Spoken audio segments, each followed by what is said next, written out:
What's up everyone, and welcome back to the MMA Zone. Today, let's get started with Islam Makhachev planning to take Alexander Volkanovski's pound-for-pound spot. When Islam Makhachev secured the UFC lightweight championship by defeating Charles Oliveira in the main event of UFC 280, all signs pointed to the newly crowned 155-pound champion making his first title defense against Alexander Volkanovski. The featherweight kingpin, who was set to be the backup fighter should Makhachev or Oliveira be unable to fight, was welcomed to the octagon in Abu Dhabi post-fight for his first stare-down with the newly crowned champ. It set the stage for the two men to square off in 2023, something that seemed like a done deal at the time. In the weeks since Makhachev's win, however, the bout has not been made official, and a shadow of doubt has been cast on the champ versus champ showdown. Late this week, Volkanovski took to Twitter to question whether Makhachev was a man of his word. It prompted a response from the champ, who revealed that as soon as a contract is sent to him by the UFC, he will sign it. Before signing off, Makhachev warned Volkanovski to enjoy his pound-for-pound status while he still had it. While it seemed like that would be the end of the exchange, Makhachev then followed things up by revealing that he isn't quite sure what the UFC has in store for he and Volkanovski. With both a February date in Australia and a March date in Vegas on the calendar, the promotion has no shortage of options for the potential clash. Of course, given the logjam of contenders at 155 pounds, the UFC could look to have Makhachev fight Beneil Dariush, while booking Volkanovski for a featherweight title defense in the meantime. What do you think? Do you want to see Volkanovski pursue a champ-champ status? Or should the UFC book other fights for both men? Give us your thoughts below. Michael Bisping responds to Nate Diaz trolling him on Twitter. After Jake Paul picked up a win over Anderson Silva in Arizona, talk inevitably shifted to the controversial YouTuber fighting UFC veteran Nate Diaz. In addition to Diaz recently completing his UFC contract, the younger Diaz brother made headlines hours before Paul and Silva were set to box by slapping one of Paul's teammates. Unsurprisingly, after the fight, Paul used his post-fight interview to call for a fight with Diaz, something that many had already begun to talk about following Diaz's final UFC fight. In the days following the bout, Diaz didn't seem to show any interest in boxing Paul. Considering the fact that Diaz revealed he wanted to compete in boxing, kickboxing, and jiu-jitsu, many thought about with Paul was the next logical step. The fight quickly became the talk of the MMA community following Paul's win over Anderson Silva. However, UFC Hall of Famer Michael Bisping was not sold on the fight. The way he saw things, boxing limited Diaz's skill set too much in a fight where he would be the smaller man. Those comments didn't sit too well with Diaz, who took shot at Bisping on Twitter by posting a clip of Bisping infamously being knocked out by Dan Henderson. The tweet, which has since been deleted, was quickly screen captured. Shortly after, Bisping fired back in a video posted on his YouTube channel saying, "And I said perhaps Nate Diaz would lose to Jake Paul. Of course, I think I touched a nerve with old Nate Diaz. He came out on Twitter the other day. He said, I've only seen one fight this goofy has ever been in. And he showed a picture of me, getting knocked out against Dan Henderson. So, Nate Diaz, come on, mate. What's your problem? I didn't say anything bad. I didn't say anything disrespectful whatsoever." So far, there's been no response yet from Diaz. However, that could change going forward given the outspoken nature of the Stockton superstar. Aljamain Sterling prefers Sean O'Malley fight over Henry Cejudo fight. After Aljamain Sterling dispatched of TJ Dillashaw and defended his bantamweight belt at UFC 280, talk quickly shifted to Sterling's next opponent. Considering Dillashaw dislocated his shoulder just moments into the fight and was unable to string together any offense, it seemed as though Sterling would be able to return to the octagon sooner rather than later.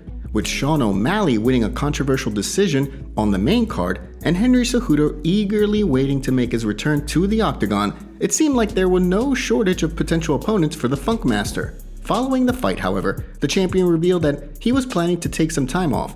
While explaining that fans should feel lucky to see champions fight once a year, Sterling kicked the metaphorical rock down the road regarding his next fight. It left fans to play matchmaker, questioning whether O'Malley and Cejudo would compete for the true #1 contender spot, or if the UFC would book Sugar Sean a rematch with Chito Vera. Without O'Malley's claim to the title being incredibly strong, his status as #1 contender remained in doubt. If Aljamain Sterling has his wish, however, a fight between the two of them would be next. I like money. Money excites me. And if there's a money fight, it's sugar tits. And again, it's not even me calling him sugar tits to be disrespectful. I just think it's funny. But the guy can fight. He's got serious skills. And if we're talking the matchup that's probably can go my way or really go the other way for him, yeah, that's the matchup right there. The comments came during a recent interview with TMZ where Sterling revealed that a fight with Cejudo is the one that excites him the least. The way he sees things, Cejudo left the sport because the UFC was allegedly unwilling to pay him what he thought he was worth, and that doesn't bode well for potential pay-per-view buys. Although O'Malley's #1 contender status is heavily disputed, there's no denying Sugar Sean is a pay-per-view draw. Before we continue, make sure you give that like button some love, and be sure to subscribe to the MMA Zone for all of the latest news. Juliana Pena takes aim at Daniel Cormier once again. Some time ago, UFC Hall of Famer Daniel Cormier spoke about former women's bantamweight champion Juliana Pena's claim to another title shot. At the time, Pena was fresh off a lopsided loss to Amanda Nunes in their highly anticipated rematch, and eager to return to the octagon for a third showdown. The way Daniel Cormier saw things, however, Pena had just lost a rather one-sided 5-round affair. Prior to that, Pena had been granted a title shot after returning to the win column with a win over Sarah McMahon, who had one fight in the past 5 years. Cormier explained that after being bloodied and battered by the champion, Pena should win another fight before getting another crack at the title. The comments prompted Pena to respond via Instagram, which ultimately led to the two squashing any beef that was brewing. Now, nearly a month later, Pena is once again taking aim at Cormier. During a recent ESPN appearance, Pena spoke about the trilogy and her claim to another title shot, saying, "You're saying that my work doesn't warrant it? I'm the first ever woman to win the Ultimate Fighter. I've torn 4 out of 5 ligaments in my knee and came back from that, actually both knees. I gave birth and had a baby and came back from that. I have been clawing and scratching my way up to the top and been in this division since 2013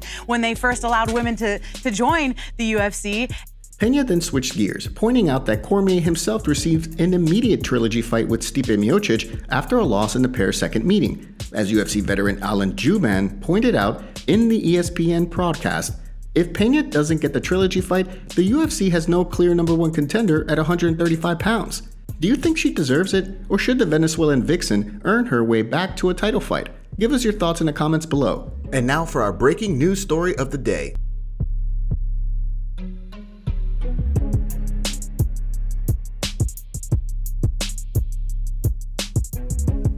George St-Pierre opens the door to joining Jake Paul's MMA Fighters Union.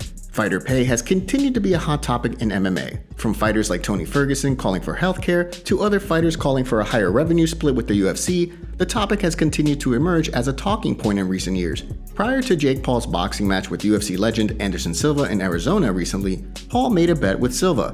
If the Spider defeated him, then he would compete in a kickboxing match. If he defeated the former middleweight champion, Silva would have to join him in creating a fighters union. Silva accepted the bet, and the pair met in the ring the following night, where Paul picked up a decision win. In the wake of the bout, UFC Hall of Famer George St-Pierre has now expressed interest in joining the new fighters union. I'm always gonna do things that are for the fighters, that are right for the fighters. That's my thing. If the organization is done, if it's done well, I'm willing to do anything to help the fighters. Yeah. As St-Pierre went on to explain, MMA is still a relatively young sport compared to other professional sports. Just like baseball, basketball, and hockey, he believes MMA will eventually get to a place where there is a fighters union.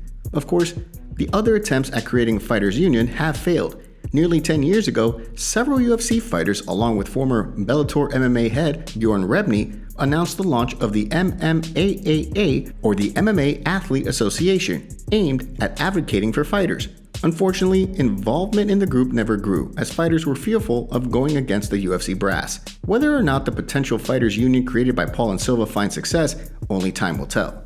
Thank you so much for joining us today. What do you make of what's going on in the fight world? Make sure to like this video and subscribe to the channel to stay up to date on all the latest news from the MMA Zone. See you next time.